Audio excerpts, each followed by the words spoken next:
ખાસ તો રાજ્યના દક્ષિણ ભાગોમાં જબરદસ્ત વરસાદ પડ્યો અને સુરતની આસપાસના વિસ્તારોમાં સામેલાધાર વરસાદ પડ્યો. ઘણા બધા વિસ્તારો પ્રભાવિત થયા છે. ત્યારે એ જાણવાનો પ્રયત્ન કરવો છે વિન્ડી એપ્લિકેશનના માધ્યમથી કે વરસાદ કેવો છે, આગામી સમયમાં વરસાદ કેવો રહેવાનો છે. એક તરફ હવામાન વિભાગે એ આગાહી કરી છે કે હજુ પણ 2 દિવસ એ ખૂબ ભારે રહેવાના છે અને ખાસ તો જે દક્ષિણ ગુજરાત છે તેના પર આજે ખૂબ વધારે અસર વર્તાઈ છે. ત્યારે આવનારા સમયમાં કેવો વરસાદ રહેશે એ સમજવાનો પ્રયત્ન કરવો છે અને વિન્ડી એપ્લિકેશનના માધ્યમથી સમજવાનો પ્રયત્ન કરીએ. તો આ વિન્ડી એપ્લિકેશન અને અત્યારની જે પરિસ્થિતિ બતાવે છે એ પરિસ્થિતિ એ બતાવે છે કે એક જે ટ્રફ છે એ અહીંયા આપણને સ્પષ્ટ બનેલું જોવા મળી રહ્યું છે. એક આખું મધ્ય ગુજરાત અને આ તરફ ઉત્તર ગુજરાતના ભાગોને પણ કવર કર્યું છે. આ તરફ સૌરાષ્ટ્રનો કોસ્ટલ એરિયા પણ એ કવર કરે છે, એટલે કે ભાવનગર જિલ્લાને પણ કવર કરે છે. રાજકોટ ગ્રામ્યને પણ અહીંયા કવર કરે છે. એટલે કે આ જે સિસ્ટમ છે મજબૂત વરસાદી સિસ્ટમ અને જેના કારણે આ ભાગો છે કે જ્યાં પુષ્કળ વરસાદ રહેવાનો છે. ખાસ કરીને આ અમદાવાદ છે, આ અમદાવાદનો આસપાસનો ભાગ છે, આ તરફ વડોદરાની આસપાસનો ભાગ છે, આ તરફ ભાવનગર છે અને આ જ સિસ્ટમ જે સવારથી આપણે જોઈ રહ્યા છીએ કે સુરતમાં તેની અસર એ ખૂબ વર્તાઈ છે. કારણ કે સુરતની આસપાસના ભાગોમાં સામેલાધાર વરસાદ પડ્યો છે. શહેરમાં પણ એટલો અને સાથે સાથે ગ્રામ્યમાં પણ જબરદસ્ત વરસાદ પડ્યો અને જેના કારણે આ જે આખો ભાગ છે એ ખૂબ પ્રભાવિત જોવા મળી રહ્યો છે. હવે થોડુંક આગળ વધીએ કે આ સિસ્ટમ કેટલી મજબૂત છે. હવે આગળ જઈશું ત્યારે આપણને ખબર પડશે કે લગભગ 6 વાગ્યાની એ પરિસ્થિતિ આપણને શું બતાવે છે. તો લગભગ 9 વાગ્યામાં એ પરિસ્થિતિ આપણને બતાવે છે કે અમદાવાદમાં સારો વરસાદ રહેશે, સાથે સાથે મહેસાણા છે, પાલનપુર છે, એટલે કે ઉત્તર ગુજરાતના ભાગોને ખૂબ અસર આ સિસ્ટમ એ પહોંચાડી રહી છે, આ વરસાદી સિસ્ટમ.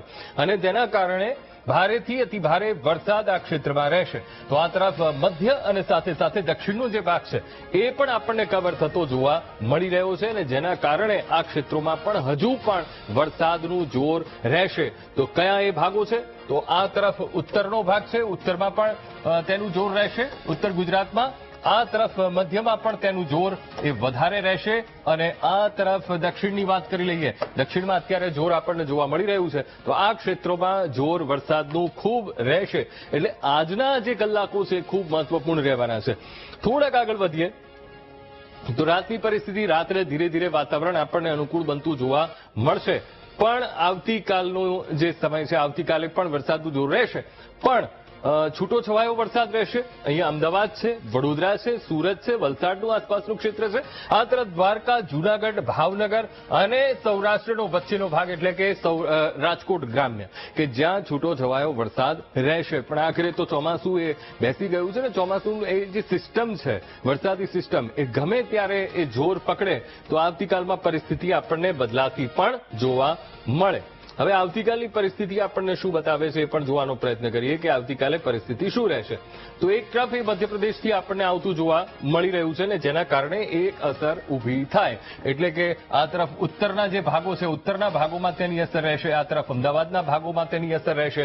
ત્યારે ખાસ કરીને મોન્સૂન ઇન્ફોર્મેશન પણ આપણે જોઈ લઈએ. રાજ્યના હવામાન વિભાગે જે આજનો જે ડેટા આપ્યો છે કે અત્યારે ચોમાસાની પરિસ્થિતિ શું છે, એટલે કે અહીંયા જોઈ શકાય છે કે આખોએ આ ભારતનો અડધા ભારતનો ભાગ એ કવર થઈ જાય છે. પણ અહીંથી આ જે ચોમાસું છે, આ તરફ દિલ્હી અને આ તરફ આખો પટ્ટો એ પકડી લીધું છે. એટલે મોટા ભાગનો જે ભાગ છે ત્યાં ચોમાસું બેસી ગયું છે અને જેના કારણે આપણે વરસાદ પડી રહ્યો છે. આ તરફ જે 5 જુલાઈની વાત હતી, આજે 30 જૂનની વાત હતી, ત્યાં 17 જૂને જ અહીંયા 30 જૂનની વાત હતી કે 30 જૂન સુધીમાં આ પ્રકારની પરિસ્થિતિ વર્તાશે. પણ 17 જૂનની એ તારીખ, 17 જૂને જ ચોમાસું બેસી ગયું અને 17 જૂનમાં તો આખું ગુજરાતનો ભાગ એ કવર થઈ ગયો હતો. એટલે આ પરિસ્થિતિ અત્યારે એ આપણને જોવા મળી રહી છે. હજુ પણ 2 દિવસ એ ખૂબ મહત્વપૂર્ણ રહેવાના છે ચોમાસાને લઈને, કારણ કે વરસાદ ખૂબ સારો આ વર્ષે પડવાનો છે. સમય થયું છે એક બ્રેકનો, લઈએ એક બ્રેક.